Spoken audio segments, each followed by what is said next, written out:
The war had begun long before the first shot was fired, and by the time the humans realized it, it was already too late. The Zorth Collective, the alien empire that ruled vast sectors of the galaxy, had come to Earth not with diplomacy, but with one objective in mind: extinction. It was not the Zorth's first time encountering humanity, but this time was different. Humanity was no longer the naive species it once was, unsure of its place in the galaxy. Humanity had fought, bled, and clawed its way into the galaxy's history, and the Zorth were about to learn that it was a mistake to underestimate the tenacity of a species backed into a corner. Captain Leah Harper stood before the shattered command center of the Earth Defense Fleet. The massive warship, the Elysium, was limping through the void after the initial onslaught. Its hull was pockmarked with scorched debris, engines barely functional after an alien EMP strike. Yet, despite the overwhelming odds, humanity had held its ground. But at what cost? Harper's uniform was blood-stained. Her face, normally stern and composed, was now drawn with fatigue and a fierce determination that only someone who had witnessed the full brunt of war could understand. She had seen the first wave of the invasion, the decimation of Earth's major defense systems, the fall of the orbital stations, the slaughter of millions in the initial bombardment. And yet, standing in the ruined heart of the human military's last fortress, she knew the fight wasn't over. "Captain!" A voice broke through her thoughts. Commander Theo Richards, her trusted second-in-command, stood at attention beside the shattered control panel. His normally calm demeanor had been replaced with grim resolve. "They're pushing toward the capital. The Zorth don't want to take prisoners, they want to wipe us out completely. They've surrounded the perimeter of Earth's last stronghold," Richards reported. His eyes burned with urgency, his usual confidence replaced by a rare edge of fear. Harper didn't flinch. She had spent her life in combat. Fear had no place here. "What's our status on the remaining fleets?" she asked, her voice sharp. "The remaining fleet is scattered. We've got 2 full battalions left, but they're outnumbered 3-1. Our defenses won't hold for long. The Zorth are about to make their move. We need a miracle." Harper's eyes darkened, and she ran a hand through her short-cropped hair. "Miracles don't win wars, Commander. We do. We fight. And we make them regret every single decision that led them to Earth." The two shared a tense silence. The weight of humanity's last chance hung between them. The Zorth had been relentless in their advance, their fleets almost invincible. But humanity had done something the aliens didn't expect. They had fought back. Harper's fingers moved deftly across a broken console, trying to piece together the damage, sending a distress signal to the remnants of the fleet. But the interference from the alien fleets was heavy, making communication almost impossible. "There's no help coming. It's up to us," Harper said, as she glanced over at Richards. "Get our troops ready. We're going to give them everything we've got." Richards nodded and left to rally the remaining forces. Harper turned to the map on the wall, now only a fraction of its previous size due to the damage. The Zorth had taken most of the strategic points on Earth, but there were still pockets of resistance. A few strongholds, hidden from the main assault. And she knew, deep down, those pockets would be humanity's saving grace. As Harper made her way through the command deck, she passed soldiers who were preparing for the final stand. They were all young, too young in her eyes, but they had the fire of survival in their hearts. The fires of humanity. They hadn't given up yet. Neither would she. "Captain Harper!" A voice rang out, drawing her attention. Sergeant Ian Brooks, one of the senior officers who had fought alongside her in countless battles, approached. His face was bruised, his left arm in a makeshift sling. "I heard the news," Brooks said, shaking his head. "The Zorth have us cornered, but if we're going to go down, we're going down fighting." "Right? That's the plan," Harper replied, a spark of fire in her eyes. "We fight for every inch, for every human who believes we can survive this. We're not done yet." Brooks smiled despite the situation. "Hell yeah, Captain. You lead, we follow." As the last of the soldiers prepared for what was sure to be the most brutal fight of their lives, Harper stood at the helm of the bridge, watching Earth through the shattered viewport. The planet, once vibrant and full of life, was now a desolate battlefield. But despite the overwhelming odds, humanity still had one advantage the Zorath could never replicate. "We fight," Harper whispered under her breath. "And we win!"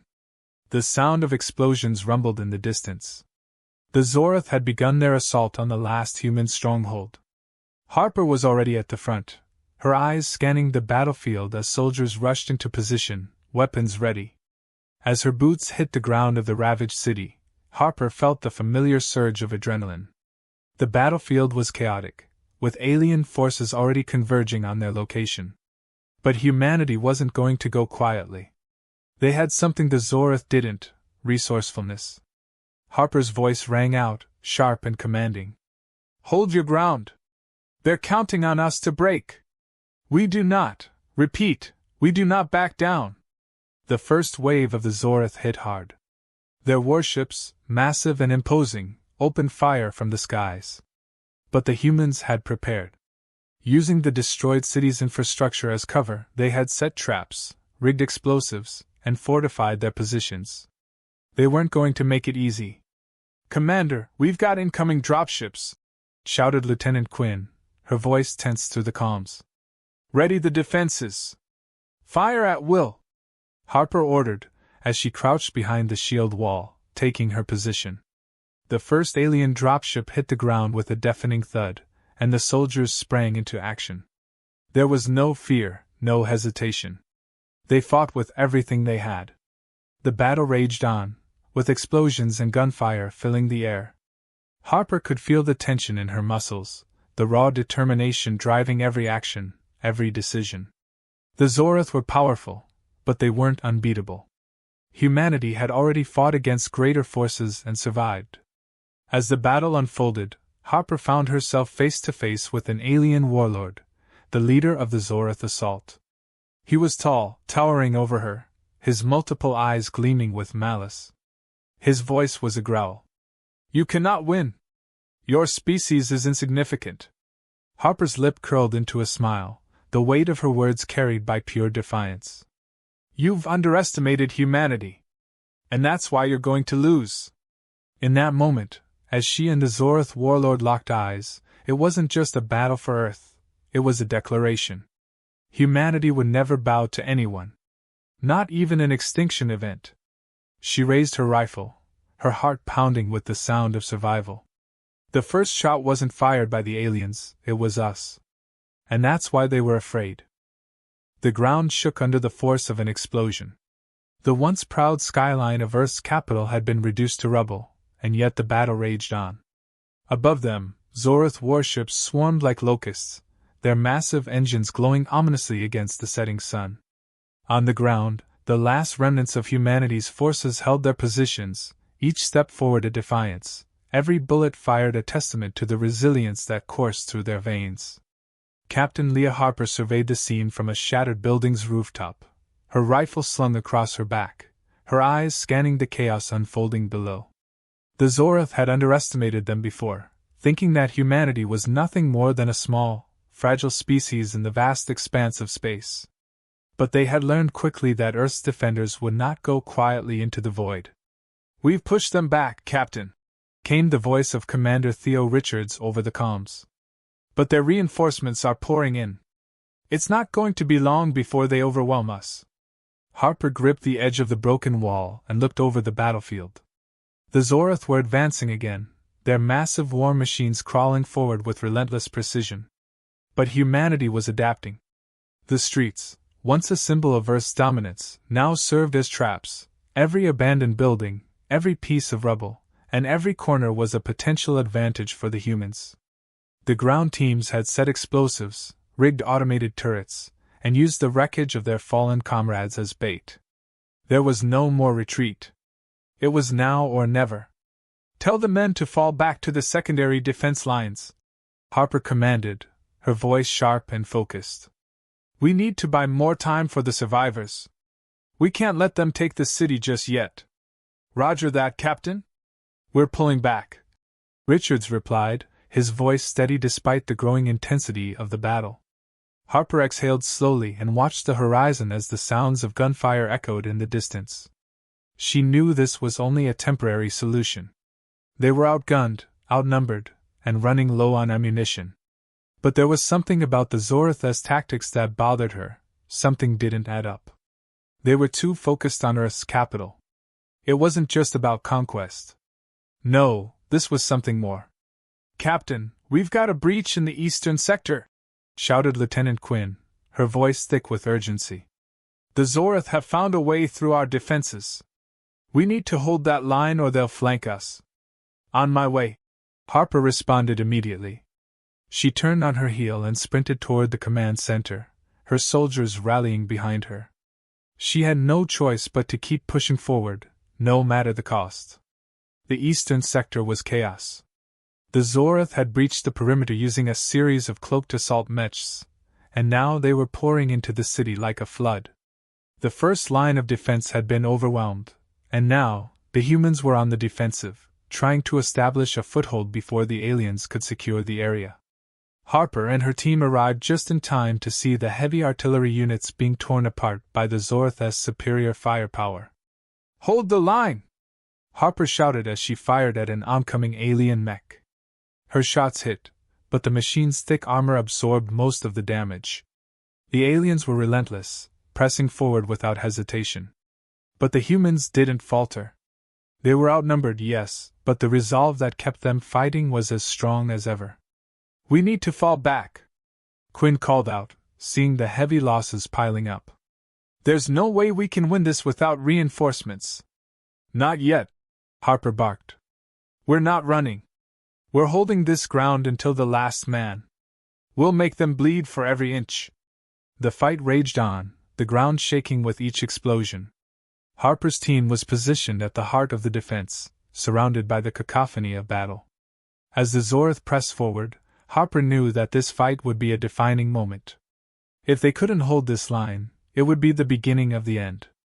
In the chaos, Harper caught sight of something strange, a lone figure moving amidst the flames and smoke, an alien, but not one of the usual soldiers. This one was different. Taller. Stronger. Its armor was far more advanced than the standard Zorath units. And its eyes, there was something calculating in its gaze as it surveyed the battlefield. "Richards, get a team to the northeast. We've got something moving in," Harper said, her voice barely audible over the din. "It's not one of the regular soldiers. I think we've got a general on the field." "You sure?" Richards asked, his voice laced with skepticism. "I'm sure," Harper confirmed. "Keep your eyes open. This is about to get worse." As if on cue, the mysterious alien general moved forward, his soldiers parting to make way. The way it moved was almost regal, its presence commanding the battlefield. The humans were pinned down, but this alien wasn't interested in just taking the city. It was searching for something. "Richards, I need fire support now," Harper ordered, her heart pounding in her chest. This alien general was different. It wasn't just a soldier. This was something more. Something the Zorath had sent to break humanity's spirit. The general raised its hand, and the Zorath forces halted, as if waiting for a command. The alien leader turned its gaze toward Harper, and for the first time, she felt a shiver run down her spine. "It's waiting for us to break," Harper muttered under her breath. "It's trying to break us with fear." Suddenly, the Zorath general's voice came through the comms, garbled but unmistakably clear. "Humans! You are the last species to defy us. Your extinction is imminent." Harper stood tall, meeting the alien's cold, unblinking stare. "Then let's see who's left standing when it's all over." The first shot wasn't fired by the aliens, it was us. And that's why they were afraid. As Harper's team rallied, the atmosphere shifted. The Zorath general, thinking the humans would crumble under pressure, had miscalculated. This wasn't just a battle for survival, it was a battle for humanity's soul. And for the first time, the aliens saw it, humanity wasn't going down without one hell of a fight. The moment Harper's last words echoed through the comms, the battlefield seemed to hold its breath. The Zorath general, standing tall and menacing, slowly raised its hand, signaling its forces to advance. It was as if time itself had slowed. Each beat of Harper's heart drummed in her ears, the tension in the air thick with impending violence. The Zorath were relentless, but so were the humans. Harper's team, battle-worn but unbroken, readied themselves for the fight of their lives. The moment she saw the general's posture shift, she shouted, "Prepare for impact! Hold the line!" The Zorath forces surged forward, their monstrous war machines marching in perfect formation, their guns primed for destruction. But this time, humanity was ready. They had anticipated the move, and the trap had been set. "Fire!" Harper's voice rang out like the command of a general, and the first volley of fire from the human lines erupted, lighting up the darkened streets with blinding flashes. The air itself seemed to ignite as the explosions tore through the Zorath's ranks.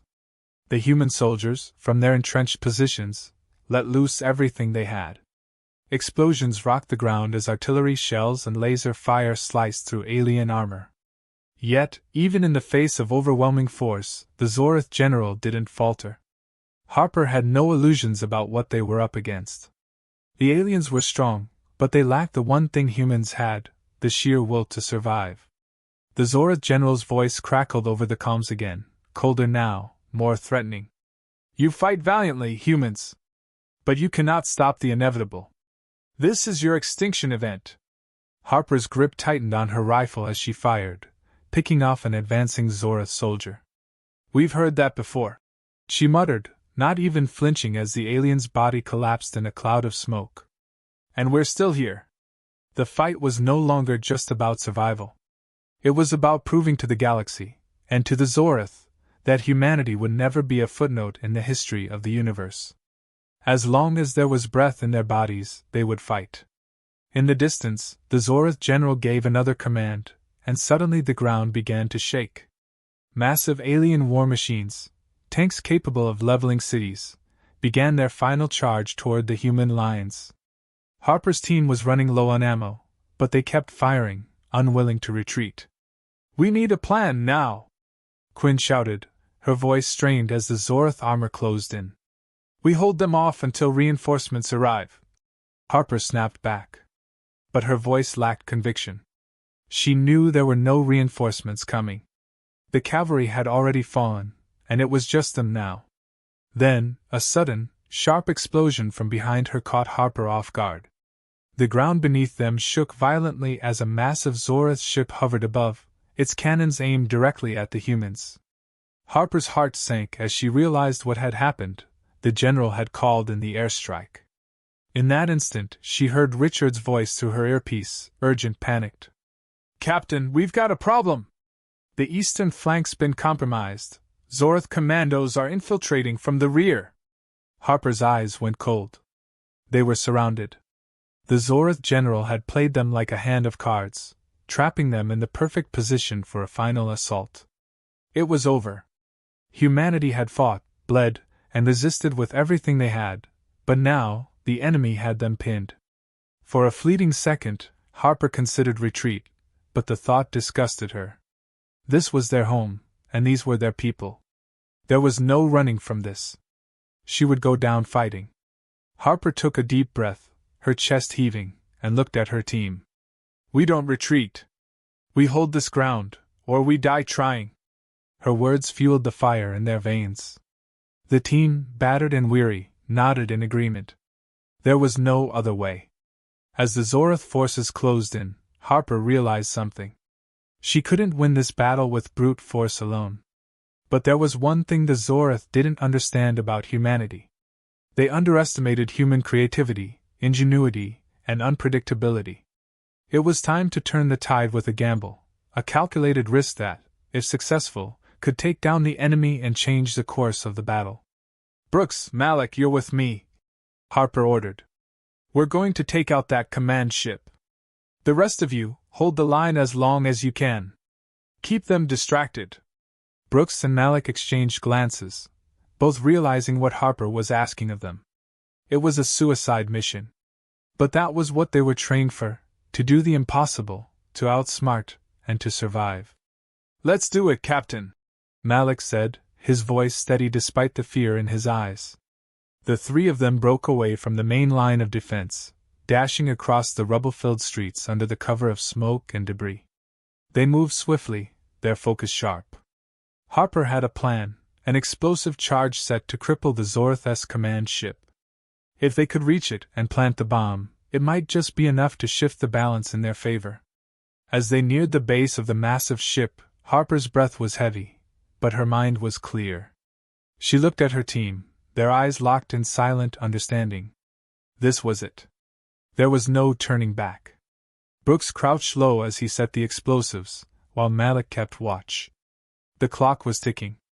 The Zorth were closing in. "Charge is set," Brooks called out. Harper nodded, and with one last glance at her team, she turned to face the enemy lines. They were coming, and they were coming fast. The Zorth would never see this coming. Harper gave the signal, and Brooks detonated the charge. The explosion tore through the air, sending shockwaves through the battlefield. The Zorth command ship, crippled and stunned, began to plummet from the sky. Its massive frame crashed to the ground, sending up a cloud of dust and debris. The human forces, seeing the massive defeat of their enemy, rallied in a way Harper had never seen before. And in that moment, humanity's defiance was undeniable. The Zorth had underestimated them, and now they would pay the price. With the command ship down, the momentum shifted. The Zorth were thrown into disarray, and the human forces took advantage, fighting with renewed vigor. It wasn't over, but it was a turning point. Harper stood tall, bloodied and bruised, but unbroken. "This is just the beginning," she muttered under her breath. The Zorth would learn what it meant to challenge humanity. And they would learn it the hard way.